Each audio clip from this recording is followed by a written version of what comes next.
morning, ladies and gentlemen. Can you hear me well? Well, today I want to speak about the possible implementation of SkyWay technology for the Thailand Eastern Economic Corridor. First of all, I want to speak about the technology itself, so that you would know how it works, what that's like. Then I want to speak about three possible applications, three possible solutions which can be used here in Thailand. And I want to finish with the conclusions and the effect which it can bring to the economy of Thailand. Well, first of all, what's SkyWay? It's a transport system which is situated at the second level, which has several advantages, which are it is fast, the speed is up to 500 kilometers per hour, it's safe, it's ecologically sustainable, it's easily accessible, and it's comfortable. And now I want to show you a small video, so you will see everything by your own eyes. And I want to attract your attention to the fact that everything which will be shown is not a computer graphics, but it's a real video which is operating in our Technopark in Belarus.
Well, now I want to speak a bit more about the advantages of our transport system as it differs from the conventional transport.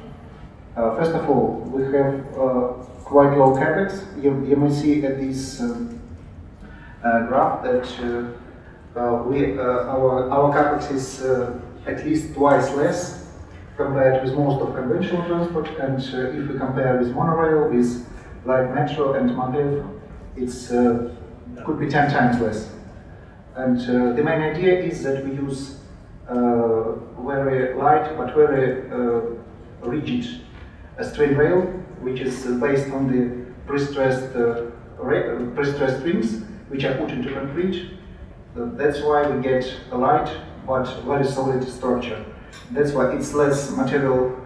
It consumes less material. That's why it's cheaper. Further on, we have minimal operating expenses. If we compare with the conventional transport, we can see that the most part of the OPEX is labor expenses and cost of fuel. In our case, it's the least part. And our transport is driverless, so we use automatic control system. I will speak about that a bit later.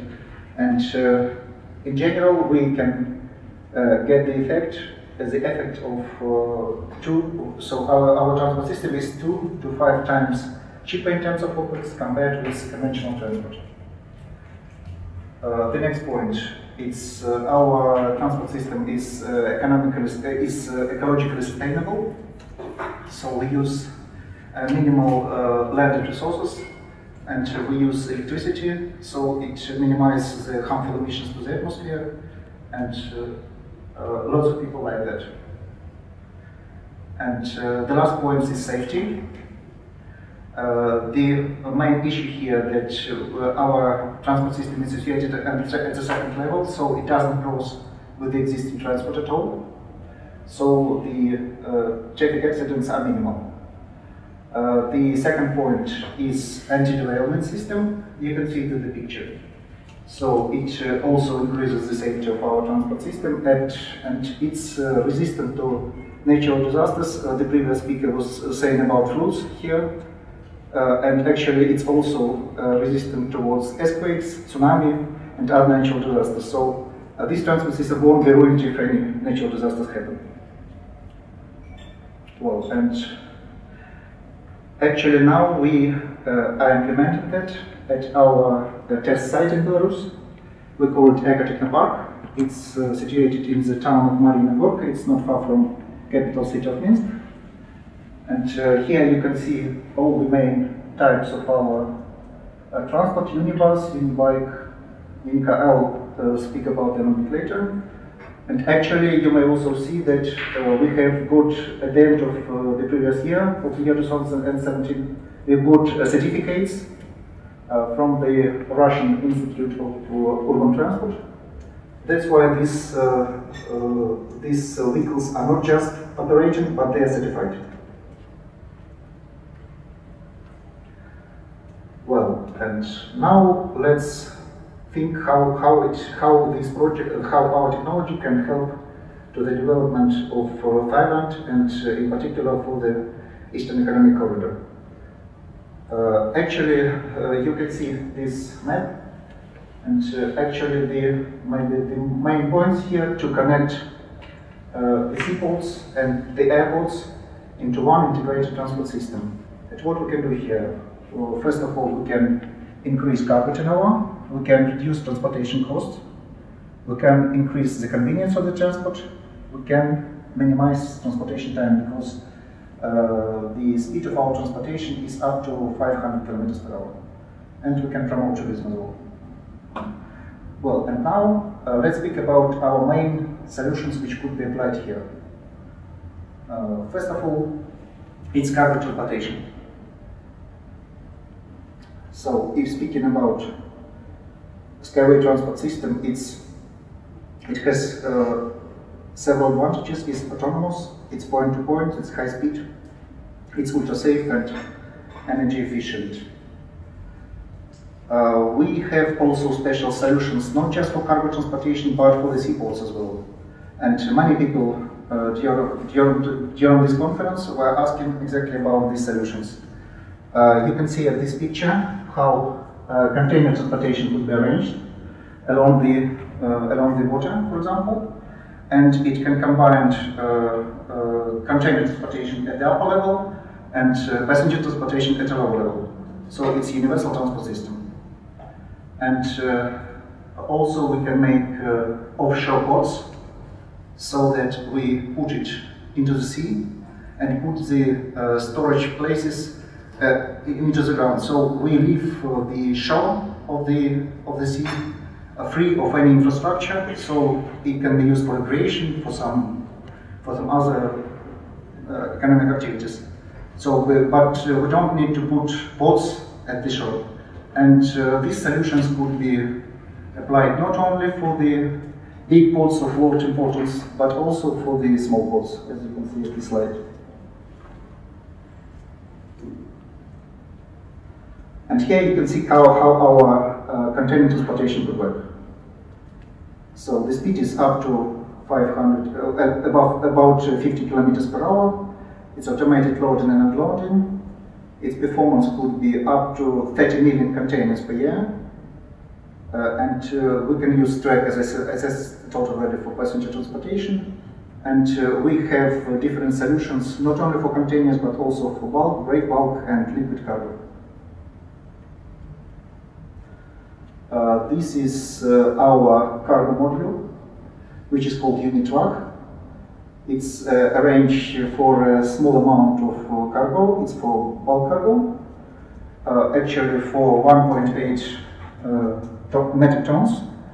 But if we put it if we place them one by one, it can carry quite a great amount of cargo. We consider the performance of such system about 100 million tons per year, even despite it looks so small. It's already operating at our aquatic park, so you may see it in the video. And we also have solutions for loading and unloading terminals. And I think that all these cargo systems could be integrated, and it could integrate the airports and seaports into unified transport system. Well, the next solution which I want to speak about is high-speed passenger transport. As I told already, it is up to 500 kilometers per hour. It's bigger compared with conventional high-speed trains, and it can be used to unite cities, regions, countries, and even continents. Here I give at the map, I give the possible example how it could be applied for the case of Bangkok. For example, we can connect Bangkok with Kuala Lumpur and Singapore. And yesterday we were discussing the project Kuala Lumpur-Singapore. I think this solution could be also applied for this project. If we compare SkyWay with other types of high-speed transport systems, you can see that almost all the parameters which are construction cost, OPEX, accident rate, and environmental impact, we are better. Maybe the only point where we look a bit worse compared with aviation is speed, but we should take into account one point. If you go to the airport, you anyway need to wait for boarding, to stand in the queues, to pass control, and actually you have to add 3-4 hours to the time of your trip. In our case, we get from the city center or city suburb exactly to the city center or city suburb, and actually you will get, for example, if you go for 500 kilometers or for 1000 kilometers, you will get to the place of destination faster. And these are technical parameters for our high-speed minibus. It's designed for 10 people. Its design speed is 450 kilometers per hour, and its performance is about 720 passengers per hour. And the last point which I want to speak about, the last solution, is urban passenger transport. First of all, I want to speak about Unibike, which is some kind of PRT designed by our company. It's designed for 2 persons, but there could be solutions from 1 to 5 persons. And it can be used as a sightseeing vehicle. For example, it would be, I think it would be really great to go by Unibike to safari, for example, or to see some natural places from the bird's eye view. And also, I can say that it can be used also as a standard urban public transport. The idea here is that we just put it one by one, and so they can carry quite much passengers. I'll show it later. Well, these are main technical parameters of Unibike. Its weight just about 80 kilograms, about 800 kilograms. It can carry 2 persons, and please pay attention to the energy consumption.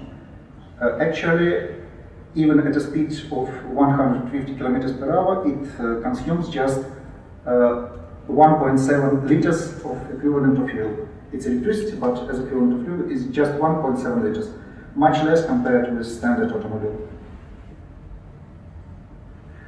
And this is carrying capacity. I want to show that it's not just recreational type of transport, but it's also could be a transportation system. So you can see that this type of transport could carry about 150,000 people per day.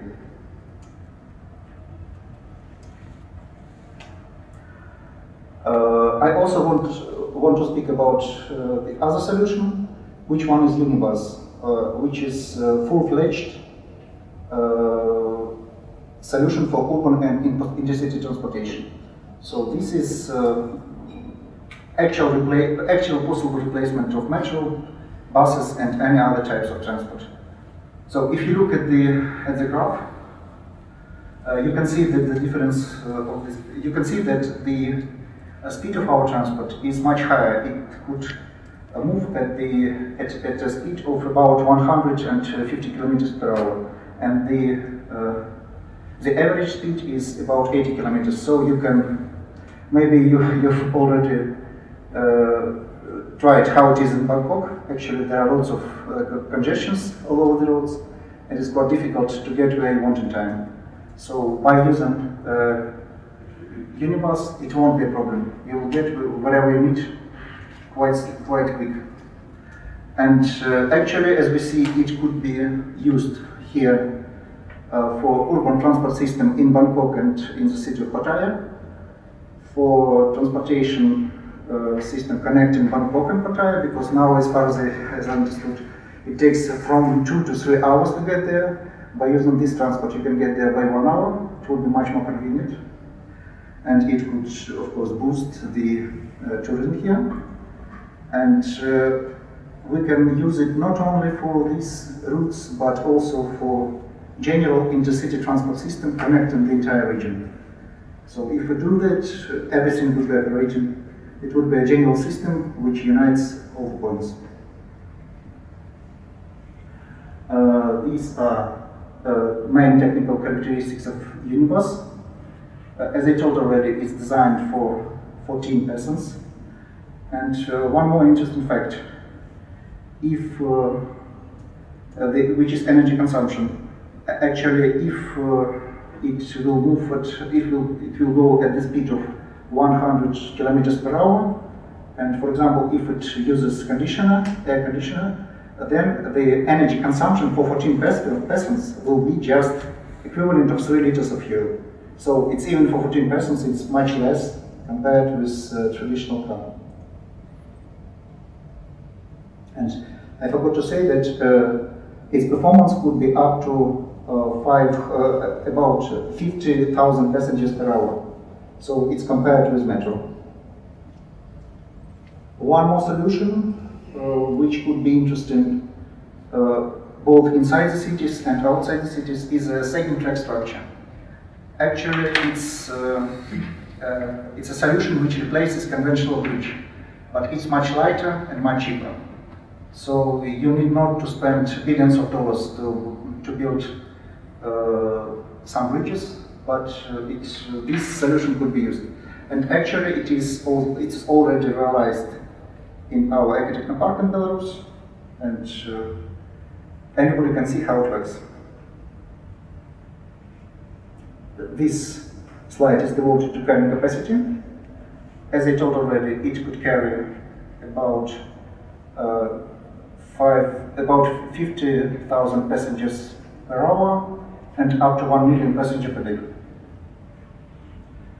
And if speaking about the benefits for urban development, you can see that unibuses can be integrated into any into any urban infrastructure, and actually it can have the following effects. First of all, improved living standards, reduce harmful emissions to the atmosphere, practically no road accidents, increasing of tourist potential, jobs creation, and increased economic potential and investment attractiveness. This slide is devoted to our approach towards infrastructure, and actually some trade and service centers could be placed inside the stations. And we also can use our track structure as a place to locate fiber optics and cable power lines. I'll show it in the next slide. So, for example, if we are speaking about some hard-to-reach areas, which I think do exist here in Thailand, you can use this transportation system not just as a transport, but also as a means to provide it with the internet and electricity. I already told that our transport system is driverless. It's operated by automated control system. The main features of which you can see at this slide. So it uses Wi-Fi and other points, and actually it involves both the vehicles and the sports. One more solution which could be applicable here in Thailand. These are SkyWay linear cities. You can see at this picture that such cities could be created along the seashore, maybe in mountains, at any place which is convenient for life. And actually you can live in the rural area, but you don't need any car to go to a place of work or place of study or to some recreation, because it is connected by horizontal lifts. And you may use either, you may see at the picture, you may use either high-speed trains, which can deliver you, for example, to Ho Chi Minh, to Hanoi, to Kuala Lumpur, to Singapore, and if you need to go to some short distances, you can use the urban transport. And actually, everything is situated in walking distance, so you don't need to use car at all. And I can surely say that this would allow people to live in a healthy area and to enjoy life much more.